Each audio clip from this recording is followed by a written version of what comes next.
c'est pas d'être célèbre. Du tout. Non, pas du tout.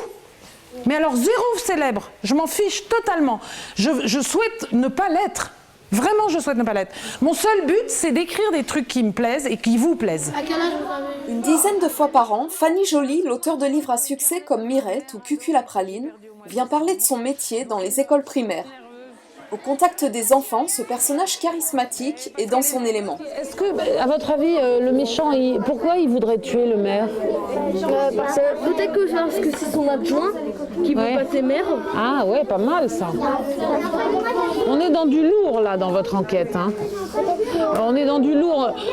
Nous, normalement, dans des enquêtes de Mirette, on met pas directement un vrai mort. Hein. C'est pas comme dans les séries à la télé où on peut se montrer des gens qui se tuent à bout portant avec du sang et tout ça. Ce qui me plaît énormément, c'est d'arriver à avoir un échange vrai avec eux. Sur la base des livres, on arrive à se connaître, à se comprendre et à être de plein pied. Et ils me font rire, il y a souvent d'humour, il y a beaucoup de vérité dans tout ça et on fait pas de langue de bois, ça j'adore. L'écriture, elle est tombée dedans toute petite. Fanny invente ses premières histoires avec sa sœur Sylvie Joly, devenue humoriste. Ma grande sœur, elle exerçait le métier d'avocate, qui lui plaisait pas du tout, qui était un métier que mes parents et mon père en particulier avaient choisi pour elle. Et voilà, et elle rêvait de devenir comédienne, mais elle n'avait pas de texte, elle n'avait pas de matériel. Donc en fait, mes premiers pas dans l'écriture, c'est pour elle, avec elle, grâce à elle, que je les ai faits. Fanny, la petite dernière d'une famille de 8 enfants, dont 6 garçons, trouve dans la lecture et l'écriture un espace de liberté précieux. Je pense que la lecture était un peu mon refuge aussi, comme j'avais donc tous mes frères au-dessus de moi qui jouaient entre eux, qui avaient des jeux qui ne m'intéressaient pas du tout, des trucs de ballon, des trucs collectifs que je fuyais plus qu'autre chose. Donc finalement, mon monde, c'était la lecture qui me permettait tout. L'humour, c'est mon moteur. Je ne crois pas que j'en ai d'autres, en fait.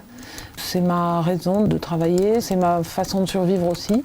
Celui qui savait qu'il pouvait faire rire les autres était quand même le champion du moment. Et parfois, les enfants qui lisent les livres me demandent « Mais pourquoi tu écris toujours des histoires rigolotes ?»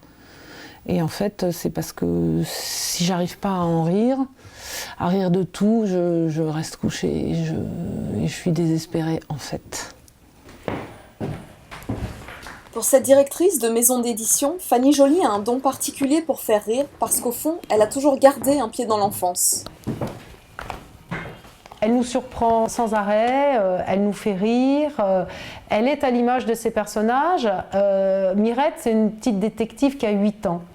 Et Fanny, on a l'impression qu'elle a 8 ans. Avec l'expérience, Fanny Joly a appris à gérer ses périodes de doute. Parfois, je me dis, oh là là, est-ce que je vais y arriver? J'ai toujours l'impression que je ne vais pas y arriver, en fait. C'est ce qui fait que j'y arrive, c'est que chaque jour je bosse et que même si j'arrive pas à faire aussi vite que je voudrais, quand même chaque jour il y a quelques idées pas mal qui sortent et à force, mon truc prend corps, mais c'est des jours et des jours. C'est vraiment une grande professionnelle, quelqu'un qui a beaucoup d'expérience, qui a beaucoup de talent, qui est extrêmement précise, rigoureuse, qui est quelqu'un qui rebondit très vite, elle est très réactive. Une enquête de Mirette, c'est aussi long qu'un roman en première lecture. C'est 2 mois de travail pour Fanny, hein, les recherches qu'elle va faire pour, comme on disait tout à l'heure, s'immerger, c'est-à-dire que c'est solidement documenté. Et après ça, ça paraît simple, fluide. Et ça, c'est vraiment extraordinaire de la part de Fanny, qui fait que ça en fait un auteur unique.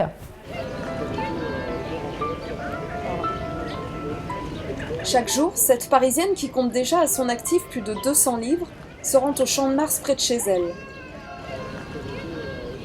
Des moments de solitude qu'elle aime cultiver pour laisser libre cours à son imagination.